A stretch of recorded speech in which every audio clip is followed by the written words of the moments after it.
Welcome to this week's OK at Work with myself, Sarah Sawyer, and my colleague Russell Berger, both business attorneys with Offit Kurman. And today we are talking about how to get the most out of your attorney-client relationship. So often I'll talk to business owners and they'll say like, oh, I haven't had to talk to an attorney in a long time, and I hate when I have to call them, or they make jokes about talking to attorneys, even though I'm sure our clients never say that, Russell, because we're delightful to deal with.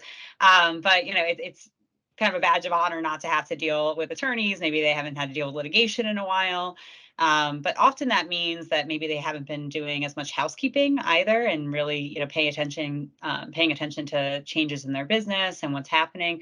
So, what are some things that clients should be keeping in mind as it relates to the attorney-client relationship and when they should be reaching out? Yeah, I mean, I'm a big believer in, for us as attorneys, that we can deliver more value the further upstream that we are. So what I've found is, when I came to the practice of law, I was more heavily on the litigation side. And as I've practiced year after year, it starts to become more apparent that, when you're doing litigation, the stuff has already hit the fan, and there's, you can certainly add value by being a good litigator. But the best value would have been to avoid the litigation in the first place, or to have done some strategic planning earlier in the process to give you better defenses to mitigate some of that risk if you do find yourself in litigation. So, one of the things that I think is incredibly valuable, and how clients get the most value out of us, is by getting to us earlier, and when things change. To me, it's like, if your teeth don't bother you and you don't go to the dentist for years and years and years, and all of a sudden, your tooth aches and you go in and they tell you you need a root canal.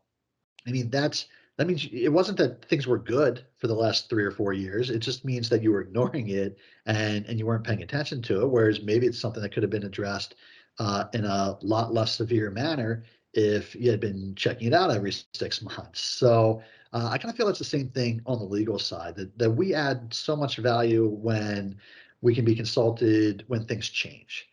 For better, for worse, where there's challenges, where there's new opportunities. It's always worthwhile, I think, for a business to look at that through the strategic legal lens as well, as opposed to just kind of letting it slide and hoping that nothing bad happens. And when something does, knowing that you're now in litigation or you're in a costly fix type of scenario. Yeah, and with the point with litigation as well is that, when we get involved earlier as well, if there is a conflict or an issue, often clients will try to handle it themselves, and they'll create all kinds of evidence that is going to be discoverable, and communications that will come out in discovery if there ever is litigation. And then we come in and now we're stuck with those documents or stuck with those things that they have done. Whereas if we can come in from a strategic perspective, and advise clients on like, well, maybe here's the best way to handle this dispute, or talk to them about communications, or kind of be in the background, not always. If sometimes attorneys being on the front side of a negotiation or some kind of conflict can kind of up the ante a little bit and get everybody a little hot and bothered.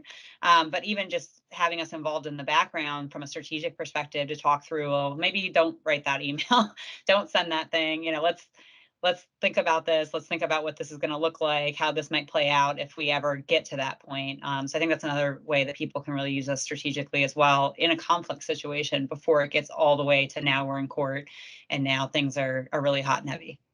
Yeah.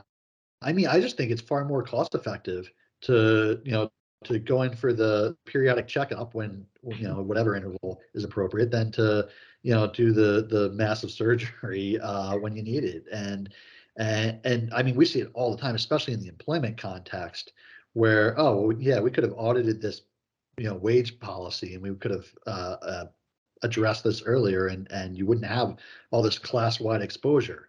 Not to mention a million other ways where it manifests. So I mean, that's just kind of my biggest takeaway is, the your counsel should be your kind of outside general business counsel, and should be someone who understands your business and can give you kind of the super high level legal perspective on some of the decisions that you're making as a business owner, as opposed to just kind of being the downstream. Well, you already made this decision, so we're stuck with it, and wasn't the wisest one. I'll help you clean up the pieces though. Yeah, yeah, and I think it's really a good point too. In growth mode, or any time that people, business owners are wearing a lot of hats, that's a time, a triggering time to really say, all right, I don't know if I can keep up with everything. I need advice. I need someone to counsel me through this, and really think about it during those growth times, especially. Yeah. So I mean, like we always say, like, change presents opportunities and risk. And, when you're talking about, opportunities and especially risk, it makes sense to figure out the best way to mitigate that risk so you can take full advantage of those opportunities. yeah, exactly. Well, thank you, Russell. We'll see you next time. Thanks, Sarah.